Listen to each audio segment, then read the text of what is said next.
Bonjour à tous et bienvenue sur cette nouvelle vidéo de présentation de réplique d'Airsoft. Aujourd'hui, je vais vous présenter une réplique qui est sortie il y a maintenant quelques temps, mais je vais enfin pouvoir vous la présenter. J'ai nommé la Thompson M1A1 GBBR de chez WE.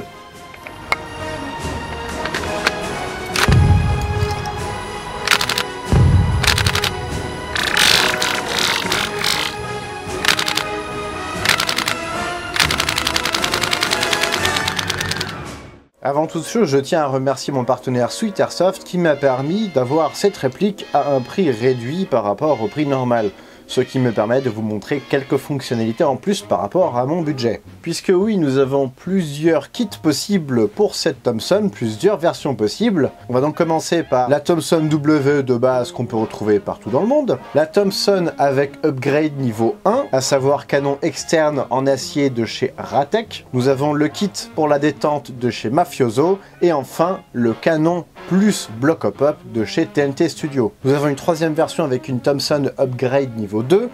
Cette fois, nous avons donc tous les éléments précédemment évoqués, plus le kit bois de chez Ratek. Et enfin, nous avons une quatrième version, il s'agit de la Thompson avec upgrade niveau 3. En fait, tout l'externe est en acier, avec du coup toutes les évolutions précédentes. A noter que pour ce kit, il va falloir attendre un petit délai pour pouvoir rassembler les pièces, assembler sur la Thompson pour après envoyer ça dans une boîte spéciale qui sera différente de la boîte d'origine. À savoir donc que vous ne pourrez pas vous faire rembourser si jamais vous changez d'avis. Et donc cette dernière version coûte la maudite somme de 1500 $, sans frais de port. Rassurez-vous, c'est pas celle-là. Parce qu'en effet, j'ai ici une version hybride entre toutes les versions que j'ai pu vous évoquer, puisque j'ai la Thompson WE de base, avec un kit canon externe acier de chez Ratek, ainsi que le kit bois de chez Ratek.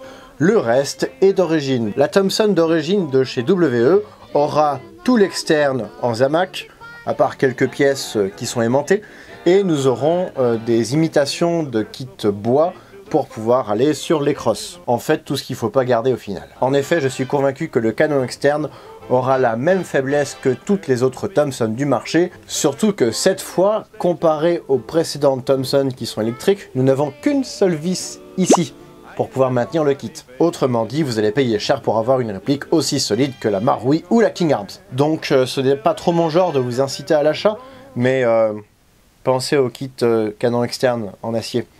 Il existe, profitez-en, sinon vous allez le regretter. Donc si vous venez me parler d'un canon externe d'origine cassé, je vais manger le chaton. Déjà que moi j'ai un très léger jeu, puisque le hopper est toujours en Zamac, alors j'ose imaginer ce que ça donnera avec un canon externe en Zamac aussi.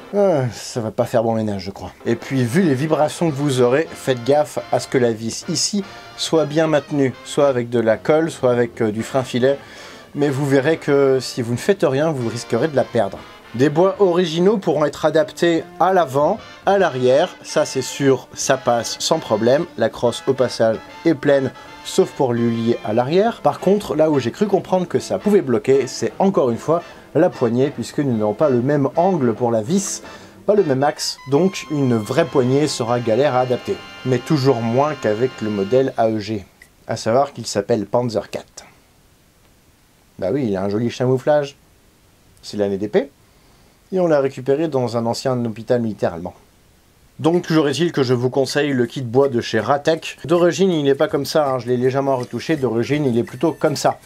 Donc après je vous conseille de le retoucher puisque le vernis qu'ils ont appliqué prend facilement les coups. Ça reste du bois assez tendre, il me semble que c'est du noyer, donc résultat la moindre rayure va se voir. Donc ce que j'ai fait c'est que je l'ai poncé à la main, cette fois pas à la Dremel, pour appliquer ma petite poudre magique, pour appliquer du fondure et de l'huile de lin, et donc le résultat est tout à fait satisfaisant. J'avoue que je suis conquis, et comme le bois a imbibé un petit peu plus de teinture qu'un simple vernis, et bien du coup je peux faire des traces, ça se verra beaucoup moins. C'est d'ailleurs en voyant cette poignée qu'on voit que les AEG, ils ont des poignées complètement surdimensionnées. Ici du coup en main ça donne une impression de finesse. J'aurais pourtant parié que tu étais habitué à cette sensation, hein. En tout cas, c'est ce que m'a fait comprendre ton ex. Et non, vous ne pouvez pas, il y a un pierre à feu qui suce une grenade en cas Dry Jumper. Vous rentrez chez vous avec une bouche en bois et un pied en plâtre. Ouais, j'ai rien trouvé d'autre pour discréditer l'autre connard, là. Tiens, d'ailleurs, tu t'appelles comment, méchant Néo? Neba. J'aurais dû m'en douter. parce que dans la vie, il y a Néo et il y a Neba. La réplique dans cette configuration pèse 3 kg. La réplique de base, sans kit acier et sans kit bois, pèsera 2,7 kg. Et avec le upper en acier, on devra atteindre les 3,5 kg. Mais on sera loin des 4,74 kg de la Thompson originale. Vide. Et oui, dommage, même mes blagues lourdes ne pourront pas alourdir ce bébé, je suis désolé. Après avoir avec la version proposée par Mafioso qui est en train de développer une version de cette Thompson en version M1928 à 2500 $. Et en plus, il n'y a même pas de chargeur camembert qui existe encore. On peut essayer avec les chargeurs comptés. D'ailleurs, je parlais du kit upper en acier. Celui-ci, en plus d'être plus lourd, aura des marquages complètement réalistes. Ce qui n'est pas le cas ici avec le upper en Zamac, où nous avons des marquages un peu fantaisistes et nous n'avons pas les poinçons réglementaires. Parce que le upper d'origine ici aura marqué Worcester, Massachusetts, USA.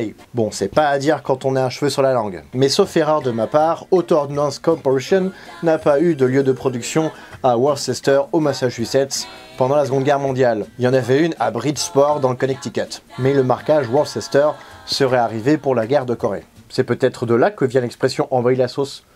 Bah ouais, Worcester, sauce. Mais rigolez, bordel! Le numéro de série sera différent sur chaque réplique. Bon, la prochaine fois, sérieusement, mettez un numéro de série cohérent. Mettez pas la date de fabrication dedans, ou alors cachez-la, avec une codification. Mais là, je peux donc déduire que c'est la 948e réplique fabriquée en mars 2018. Nous aurons bien le marquage Thompson gravé sur le dessus, ainsi que US Property. Et le calibre sera du 6 mm. On fait quoi, là? L'airsoft, de la reconstitution? Bah, je pense que là, la réponse, elle est claire, hein. C'est pas de la reconstitution ça, c'est purement de l'airsoft. Bon après c'est cohérent avec la réalité, mais j'aurais préféré avoir un marquage réaliste. En tout cas le upper en acier, lui, n'aura pas ses inconvénients. Il sera réaliste à 100%. Dommage qu'il soit si cher. Comme sur la vraie côté gauche, nous aurons les sélecteurs de tir, à savoir tir et sûreté à l'arrière, et semi-auto et full automatique à l'avant. Au niveau fonctionnement, nous sommes sur une réplique ultra réaliste. Vous voulez tirer, il va d'abord falloir armer. La culasse reste en arrière. C'est donc une culasse ouverte, comme la vraie Thompson. Et donc nous avons un fonctionnement réaliste avec le lever d'armement et la culasse qui vont bouger avant le tir, contrairement au système EBB qu'on peut retrouver sur les Thompson électriques. D'ailleurs, si vous êtes un amoureux de cette version de la Thompson, je vous invite à découvrir le groupe Facebook dédié pour cette réplique de chez WE, pour ainsi voir des conseils, d'autres créations, d'autres customs de passionnés. N'hésitez pas, le lien est dans la description de cette vidéo. J'ai pu y voir diverses customisations et surtout quelques corrections de bugs qu'on peut retrouver. En effet, le principal problème que vous pourrez rencontrer sur cette réplique, en plus de sa relative solidité, ce sera que vous serez bloqué en full auto alors que le sélecteur sera en semi. Pour corriger le souci, il y a un ressort à changer, à remplacer par un ressort de stylo bille, ça suffit en fait. Vous pourrez voir des photos et un tuto dans le groupe dont je parlais tout à l'heure. Je ne vais pas en parler ici parce que ça va faire trop long et en plus parce que c'est leur travail, pas le mien. Par contre, on peut voir en démontant la réplique, qui se démonte de manière réaliste au passage, tout l'interne au niveau de la détente s'use très rapidement, d'où l'intérêt du kit en acier de chez Mafioso au final. Parlons maintenant des chargeurs. À l'heure actuelle, il existe deux types de chargeurs. Le court de 30 billes, le long de 50 billes. Plus ou moins 5 billes à chaque fois. Ils reproduisent donc à la perfection les chargeurs de 20 et de 30 coups. Les chargeurs courts pourront se trouver sur le site de Sweet Airsoft pour un prix de 40 $, lorsque les chargeurs longs, eux, seront à 47 $. Sans frais de port, sans frais de douane évidemment. Un chargeur court pèsera 300 grammes. Un chargeur long pèsera 400 grammes. Vous me suivez? Bien, parce que j'ai besoin de toute votre attention. Sur une tenue de para-US, en ayant un porte-chargeur en bandoulière et un porte-chargeur pour chargeur court de 5 sur le côté, vous pouvez donc potentiellement transporter 11 chargeurs.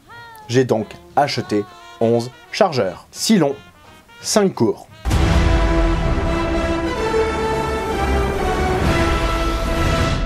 Pour un poids total de 3,9 kg, soit plus lourd que la Thompson. Et plus cher, puisque le prix total de tous ces chargeurs atteint 482 $, sans frais de port, sans frais de douane. Et je vous promets que je n'ai pas eu de partenariat pour me les offrir, je les ai maintenant depuis plus de 8 mois. À savoir que la réplique dans cette configuration m'a coûté 350 $, plus frais de port, plus frais de douane, donc en gros 500 € pour ajouter à peu près la même chose, 500 € de chargeur. Tout ça pour vous montrer ça en vidéo. C'est beau la passion, mais t'es vraiment un gros con.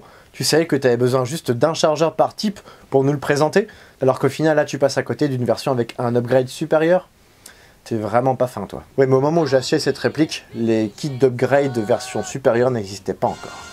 Ils sont sortis quelques semaines après. Bah loupé, ce sera pour une prochaine fois. Le couloir de billes ne sera pas visible et il n'y aura aucun moyen de pouvoir remplir ce chargeur autrement qu'avec un bébé loader. Ou alors vous allez vous les coltiner une par une, ça risque de faire mal. Bébé loader avec l'embout spécial qui est fourni avec. Et oui, le bébé loader ici est fourni dans le pack. Au début, j'ai sincèrement cru que c'était un sextoy. Puis je l'ai essayé. Et je peux vous garantir que c'en est pas un. Faites-moi confiance. Pas pratique pour transporter ça dans le pactage, mais ce sera toujours plus solide que les petits bébé loaders de merde. Le package comprendra d'ailleurs une boîte noire très sobre avec marqué Cybergun dessus. Nous avons également un chargeur long, la réplique, le bébé loader et un manuel qui dispose au passage d'un éclaté technique. Le hop-up sera accessible grâce à une molette qui se trouve à l'entrée du canon interne. Accessible de l'extérieur par contre, il sera manipulé avec un petit outil très fin tellement il est compliqué à accéder. En parlant d'outils très fins, j'ai essayé avec ma bite. N'essayez pas, faites-moi confiance. Si votre chargeur est vide, vous ne pourrez pas tirer.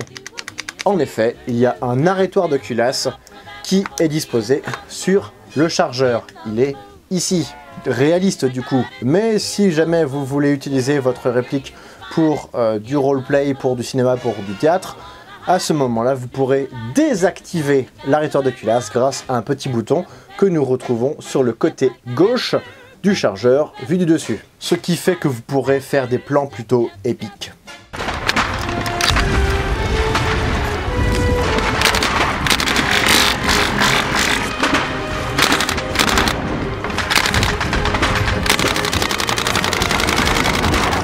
La Thompson d'origine aura une peinture gris pour imiter l'aspect phosphaté. Ça prendra plutôt facilement les rayures, on dirait qu'elle est sablée, mais je ne vous conseille pas de la rebronzer. En effet, les originales étaient phosphatées, pas bronzées. Mais ce sera cool de voir les arêtes qui auront pris la patine. Mais naturellement, j'ai pas envie de forcer le truc. J'ai parlé du fait de retravailler le bois, mais je n'ai pas parlé du fait de retravailler le plastique si jamais vous avez la version d'origine avec la crosse plastique. Pour ceci, je vous conseille ma méthode habituelle, c'est-à-dire marqueur noir et alcool à brûler. Ah, c'était de l'alcool à brûler?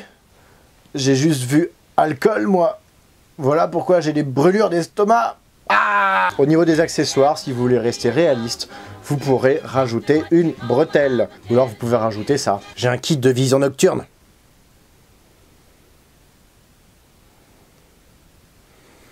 Le canon externe, ici en acier, aura une imitation des rayures à l'extérieur du canon, ce qui est quand même plutôt sympathique. On devine le canon interne, mais on voit aussi qu'il est bien calé. On va maintenant passer au test Chronie à la 0,20 g alors qu'il fait 25 degrés, et avec un chargeur fraîchement rechargé en gaz.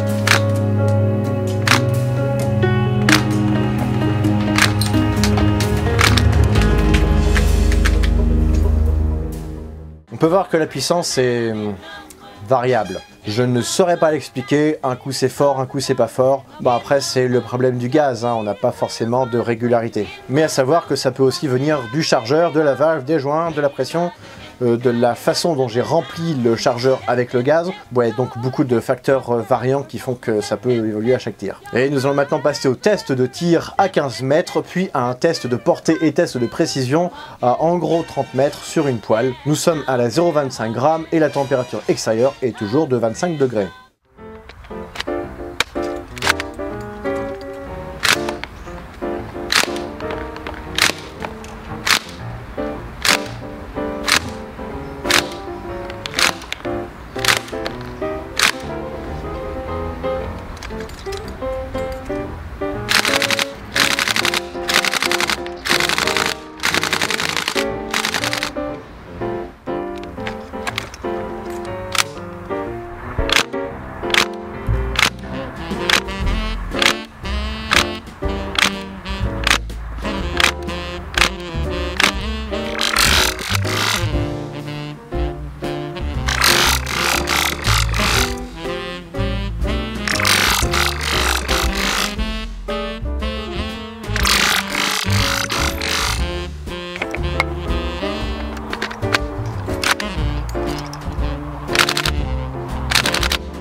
est possible du fait de systèmes de culasse ouverte de pouvoir enquiller les chargeurs sans avoir à réarmer à chaque fois. C'est réaliste, même si un petit peu perturbant parce que du coup, j'aime bien armer quand même. Mais en fin de compte, on le fait qu'une fois au début. Mais les sensations de tir sont vraiment exceptionnelles. Regardez mon bras comme il bouge. Alors attention, petite subtilité des chargeurs. Si vous avez un chargeur que vous voulez remplir par la valve de remplissage en dessous et que le gaz part instantanément par la valve d'éjection, c'est que vous avez enclenché par mégarde, des fois ça se fait automatiquement, le petit bouton de purge. En effet, le petit bouton ici sert à bloquer la valve en position ouverte. Si vous avez une idée de son utilité, n'hésitez pas à me le dire parce que moi honnêtement j'en sais rien. Mais en tout cas, toujours est-il que appuyez sur ce bouton et ça débloquera la valve. Et ainsi vous pourrez la remplir tout à fait normalement. J'ai des images bizarres quand tu dis petit bouton, remplir et purge dans la même phrase. Tu me fais peur, tu es vraiment bizarre. La précision est un peu aléatoire, comme une vraie vous me direz, et la portée max. Une fois le hop-up réglé, on peut toucher les 35 voire même 40 mètres avec le vent dans le dos. Mais par contre, attention, les dégazages sont très fréquents.